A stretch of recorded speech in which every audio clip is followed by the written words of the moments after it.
Whole Story Quest Audiobooks presents Decline and Fail. Read in Case of Political Apocalypse by John Crace. Narrated by Alexander Doddy. Introduction.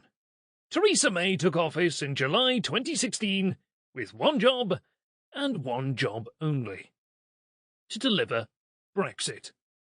But there was a problem with this. The two Leave campaigns have been very careful not to define exactly what Brexit meant in order to maximise their appeal. Some had voted to leave because they wanted less immigration. Others had voted for the UK to regain its sovereignty from the EU. Some were openly relaxed about the UK remaining in the single market and the customs union. Others demanded nothing less than a clean break from all EU institutions. So, there was no clear roadmap to Brexit, and it was up to May, whom many commentators had confidently declared to be a safe pair of hands, a competent bureaucrat, to set her own vision, which she did by repeatedly stating that Brexit meant Brexit. At first this was received as some kind of mystic vision, loaded with wisdom, but it wasn't long before many people began to wonder if there was less to May than met the eye.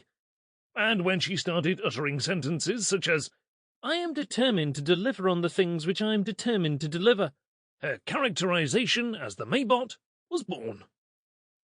By January 2017, many of the Brexiteers in the Conservative Party were beginning to get decidedly twitchy. It was 7 months since the referendum, and the UK had made no real moves to leave the EU, nor was it at all clear on what terms we would be leaving. Not least because the EU had itself refused to enter any discussions with the UK on the divorce settlement and any future trade agreement until after Article 50 was triggered. So eventually, Theresa May was forced to jump. Having decided that alienating the hardline Eurosceptic MPs of the European Research Group risked splitting the Tory party, on balance, she rightly considered her Remainer-leaning MPs to be more amenable and pliable.